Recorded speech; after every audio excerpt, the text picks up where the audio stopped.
This is Akashvani. In the program Spotlight, now we bring you an exclusive interview with Indevar Pandey, Secretary, Ministry of Women and Child Development.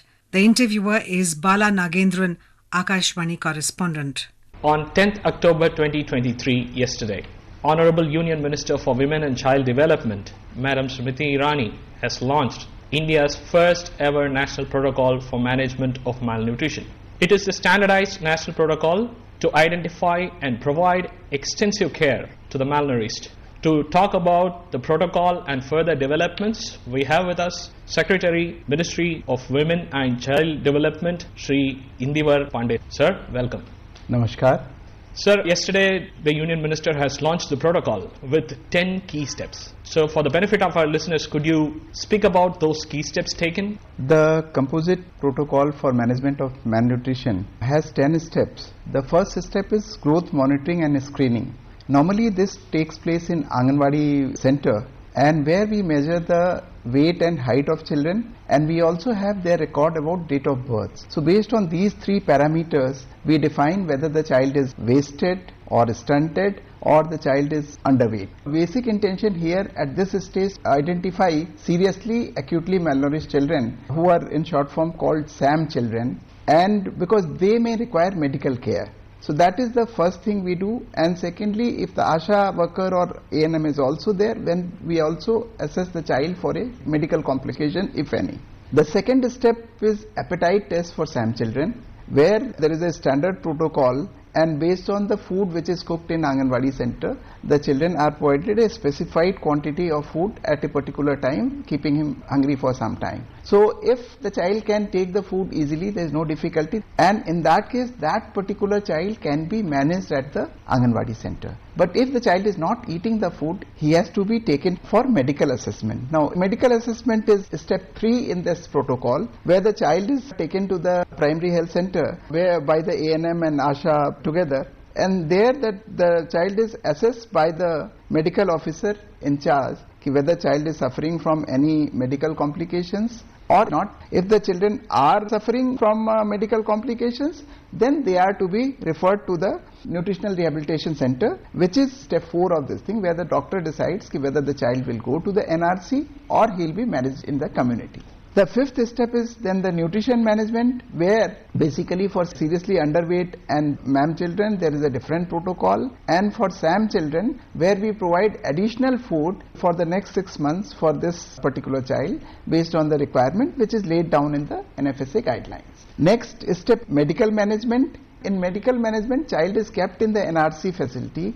Now the children are small, so they need that their parents should also be there. So for that also, in convergence with other departments, we have made sure that the parents who go with the child to the NRC, a certain amount is provided to them, because they are losing the wages for that period when the child is there for 7 days or 15 days, whatever is the time which is required to cure him from that, so that they can survive during that period when the child is in hospital. Because this becomes one of the major stumbling blocks in taking the child to NRC. Subsequently, if you see, after all this has been done, then what the Anganwadi and ASHA worker has to do is step 7, where nutrition, health education and counseling, including wash practices, basically hygiene at home, washing the hands regularly, optimum feeding practices, and for children in the age group 0 to 2 years, where 0 to 6 months they have to be given only mother's milk, but for 6 months to 2 years they have to be given supplementary feeding.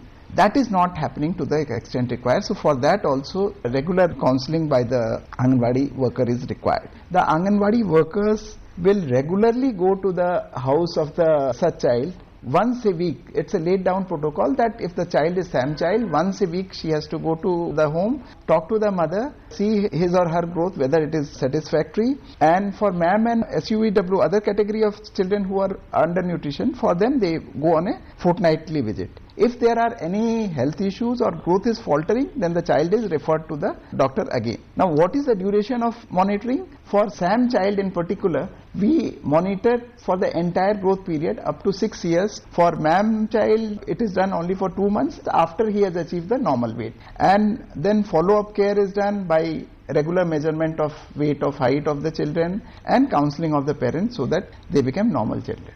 Sir, right action taken at the right time determines the success of any policy. So for that matter, what are the significance, do you think, which the protocol will be able to address? If you see the figures for malnutrition as reported by NFHS show that wasting, which consists of SAM and MAM children, is 19.3% as per NFHS 5. Underweight is 32.1%.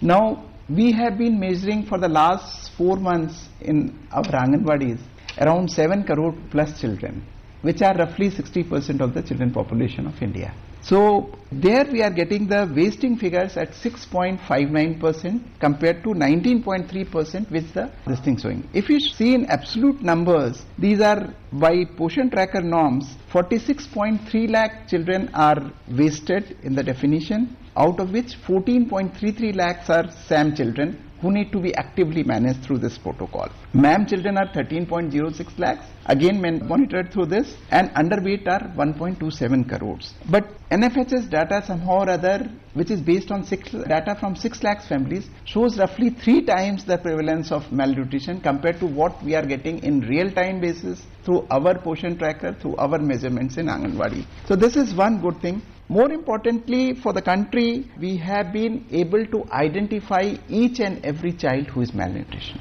This has been possible because the technology which was given in Poshan Abhiyan and initiated by Honorable PM in 2018, we have given growth monitoring devices at all the 14 lakh Anganwadis in the system. We have given mobile phones to all the Anganwadi workers in the country. And we have a wonderful software called Poshan Tracker through which we can monitor each and every child, each and every pregnant and lactating mothers through their association with the Anganwadi system or even outside there. Sir, going into the other level of our discussion, the development of child is also in consonance with the development of women, which means the mother. The protocol also talk about appetite testing and buddy mother concept. So for the benefit of our listener, could you explain what is meant by buddy mother concept? So one of the good experiments which was done in one of the districts of Assam, Bogaigaon, where they identified through our system first each and every child which is suffering from malnutrition. Then there were also children who were healthy in that particular Anganwadi. So the mothers of the healthy children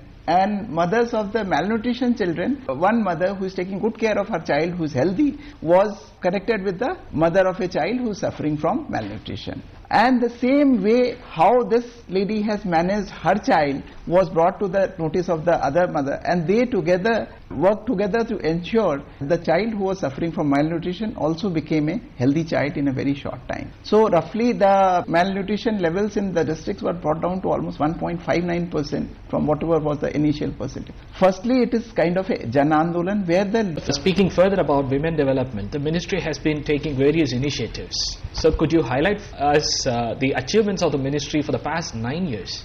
We have under Mission Shakti one Sambhal component where we have 3 biggest schemes. One-stop center. One-stop centers we have got in all the districts of the country, and in addition the bigger districts have more than one-stop center. What happens at one-stop center, any woman who is suffering from any kind of violence or emergent kind of difficulty, she can go to the one-stop center. There they get medical help, legal counseling, police help, psychosocial counseling, and also short-term stay for 5 days. So these have been working very well. 733 one-stop centers have been functional in the country, and all these have been started only a few years back, and now it is in all the districts. Until now we have spent around 738.81 crores under this scheme. The second scheme which we took was Women Helpline. So Women Helpline, short code 181, provides all kinds of information to women. This kind of a helpline for women was not available earlier. So this is specifically for women, in the sense you have 2 kinds of help which is required. If you have emergent help which is needed, which is police, fire and others, you go to 112,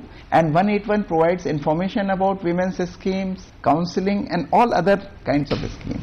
What we are going to do now is to link Women Helpline with the OSC also, so that at one point all the paraphernalia of the women's safety and empowerment is connected through the helpline. We have made one more change. Honorable Prime Minister has a vision of one nation, one helpline. In Ministry of Women and Child Development, we run 2 helplines. One is Women Helpline 181 and another is 1098, 1098, which is basically for children. It's called Childline. So we are linking both these helplines with the National Emergency Helpline 112. 90% of the linking in the states has been completed. What happens in this, if a child or woman calls at 181 or 1098 depending on the number, if he or she requires a emergency help, the call will automatically with one click is transferred to 112 and emergency help is provided. On the other hand, if they call at 112 and they need something, some kind of information or counseling or any other help, the call from 112 will get transferred to 181 or 1098. So over a period of time, you will need to remember only one helpline number, which is 112, and all the support activities, support services will be provided from back end through the staff. This is one major achievement, I'll say, which we are about to do apart from others. Beti Bachao, Beti Padhao again has been one of the flagship schemes of the Honorable Prime Minister, and this has greatly improved the sex ratio at birth in favor of girls. In 2018, when the scheme was launched, the sex ratio at birth was 918, which has moved to 934 now. And initially, a scheme was launched in a few districts. Now all districts of the country are covered. Here in Beti Bachao, Beti Padhao, we are ensuring that sex determination doesn't take place during the pregnancy. People are counseled. Jan Andolan activities take place. We give the sense to the society that girl is an asset, not a liability. This has been a great change maker in the places like Haryana and all, where female ferticide was very prevalent. They have done extremely well in BBB. And we are hopeful that over a period of time, people will realize that girls take better care of parents when they are there than the boys. Sir, access to healthcare, education and better livelihood has been not only the challenge in one country but across the world for women and child specifically. So as we have held G20 presidency in 2023, how far the women and child development course of action have been taken into the higher level meeting? What we have given to G20, like we took our Poshan tracker and the way we are providing the health services, and right from the inception till the last stages of life to the rest of the world. We have this Pradhan Mantri Matra Vandana Yojana, under which for the first child we provide 5,000 rupees to the mother for as maternity development benefit scheme. Then we also enroll her in Anganwadi, where she is given supplementary nutrition and good food, so that, and her weight is measured at regular intervals so that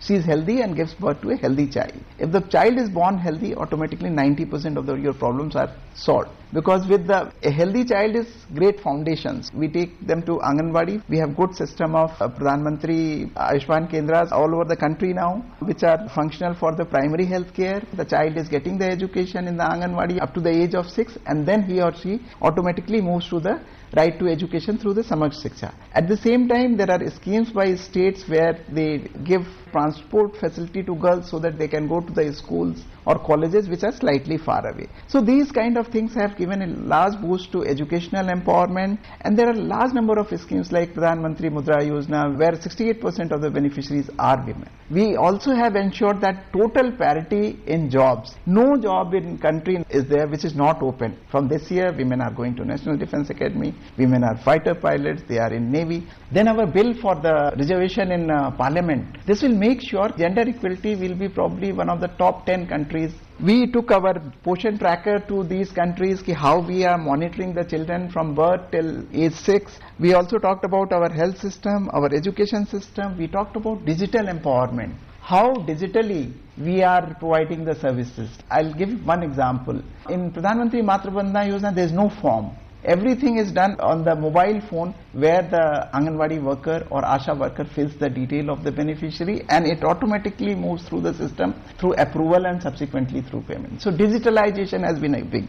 And let me tell you, the developed nations were shocked at the scale of rollout and the way we have taken digitization to the last mile. They could not visualize the impact of, like, we are measuring 7.5 crore children in a month. For them, these figures are unheard of. So there was a lot of interest in taking these to the other countries also. Secretary sir, thank you so much. Thank you. You were listening to an exclusive interview with indevar Pandey, Secretary, Ministry of Women and Child Development. The interviewer was Bala Nagendran, Akashvani correspondent. This program was produced and presented by the News Services Division of Akashvani. You can listen to it on our mobile app, News on AIR. This program is also available on our YouTube channel, News on AIR Official. You may share your feedback about this program through email at airnsdtalks@gmail.com. ये आकाशवाणी है। चर्चा का विषय है